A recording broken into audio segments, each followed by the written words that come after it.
प्रणाम। माधव विद्या संकुल online teaching में आपका स्वागत है।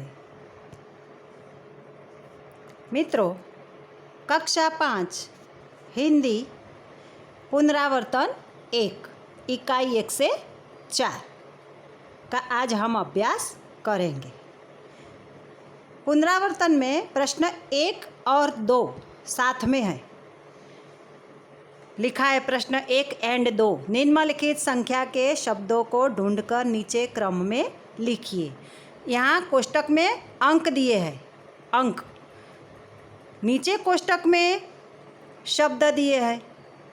अंक 26 तो शब्द 26 ढूंढकर गोलाकार करके यहाँ 26 उत्तर में लिखना है। दूसरा प्रश्न का उत्तर है शब्दों में।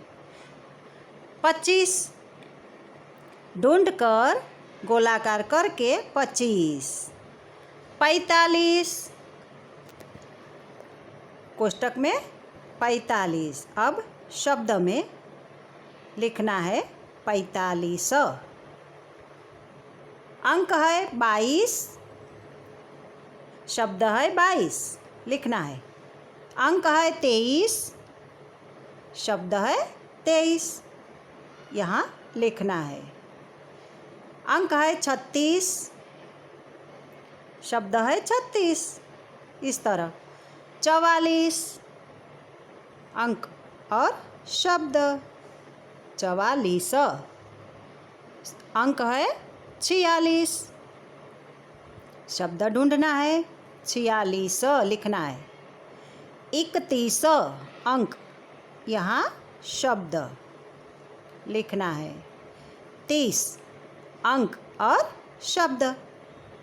32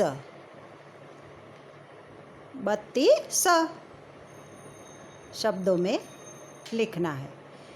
41 अंक है, शब्द है 41, यहाँ लिखना है इस तरह। आगे प्रश्न 3, नीचे दिए गए चित्रों को देखकर कहानी पूर्ण कीजिए।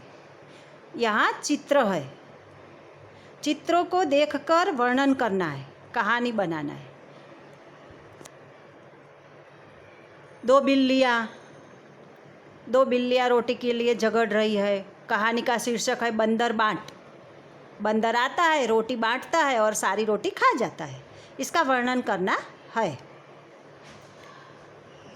चित्र को देखकर। एक बार की बात है, 2 बिल्लियाँ थी, एक सफ़ेद और एक काली। दोनों को भूख लगी, उन्हें एक रोटी मिली। वे एक रोटी के लिए झगड़ने लगी। आगे चित्र है 3 और 4। बंदर आ गया है, रोटी पाने के लिए तराजू लाया, सारी रोटी खा जाता है बाद में। तो इस चित्र का भी हमें वर्णन करना है इस तरह। इतने में एक बंदर आया, लिखना है।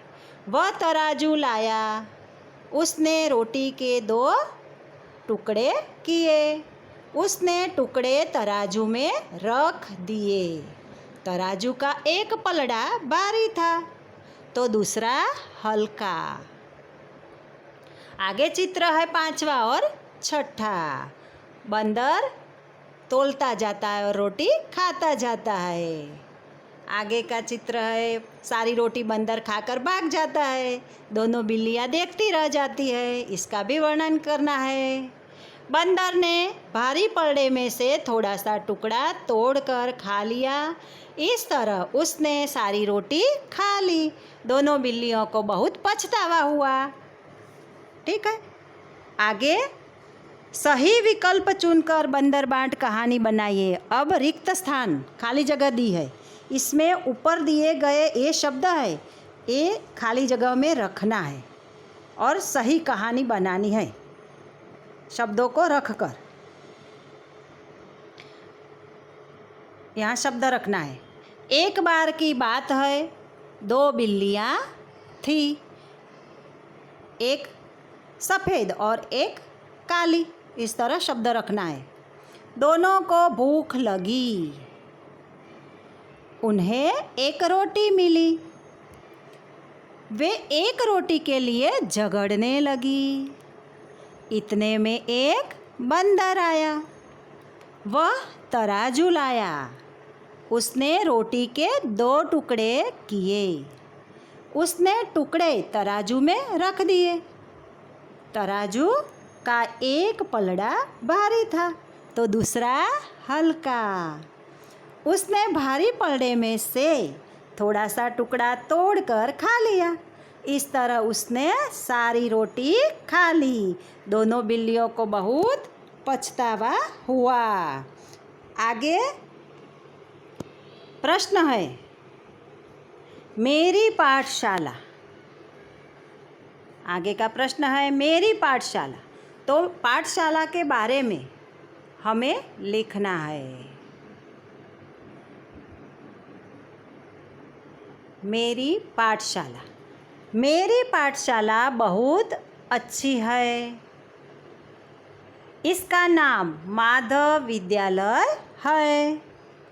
पाठशाला की इमारत अच्छी है। इसमें 55 कमरे हैं।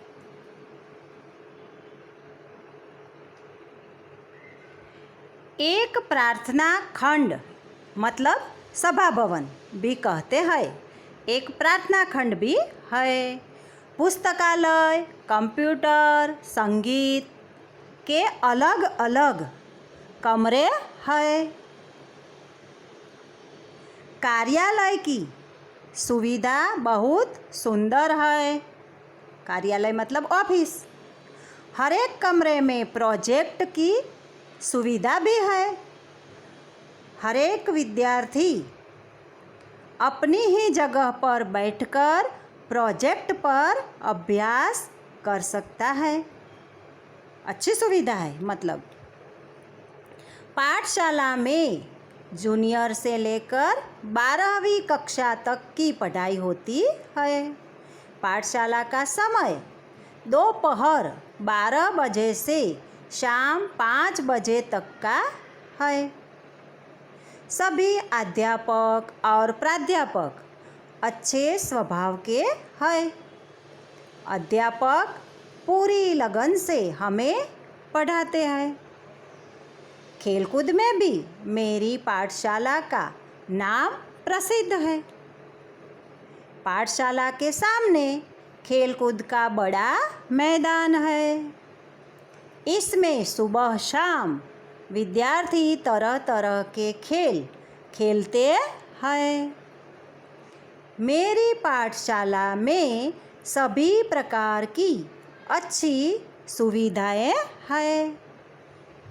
मुझे अपनी पाठशाला बहुत प्रिय है। इस तरह आपको पाठशाला के बारे में तैयार करना है। आगे प्रश्न है, आपको पाठशाला में क्या क्या पसंद है और क्या नापसंद है। 5वां प्रश्न है। ठीक है, तो पाठशाला में क्या पसंद है। तो मुझे पाठशाला का भवन, बगीचा, मेरे अध्यापक और मेरे दोस्त पसंद है। मुझे पाठशाला में दोस्तों के साथ खेलना भी पसंद है। पाठशाला में होने वाली सभी सुविधा मुझे अच्छी लगती है। इस तरह पसंद हो वो बात बताना है। आगे दूसरा प्रश्न है, क्या नापसंद है। तो इसमें उत्तर देना है, मुझे अनियमित छात्र अनियमित छात्र એટલે अनियमित विद्यार्थी नापसंद है। मुझे इधर उधर पड़ा हुआ कूड़ा नापसंद है। गंदगी किसी को नहीं पसंद, तो स्वच्छता भी रखनी चाहिए। इधर उधर कूड़ा नापसंद है। इधर उधर कूड़ा फेंकने वाले छात्र भी नापसंद है।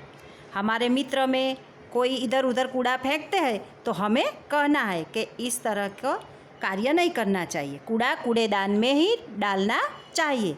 हमारी पाठशाला स्वच्छ होनी चाहिए, तो कूड़ा कूड़ेदान में ही रखना चाहिए। स्वच्छता पर ध्यान रखना चाहिए। जहाँ स्वच्छता वहाँ प्रभुता होती है। तो हमारी पाठशाला में हमेशा नियमों का पालन करना चाहिए, स्वच्छता पर ध्यान देना चाहिए। इस तरह हमें पसंद नापसंद का भी ध्यान रखना चाहिए। प्रणाम।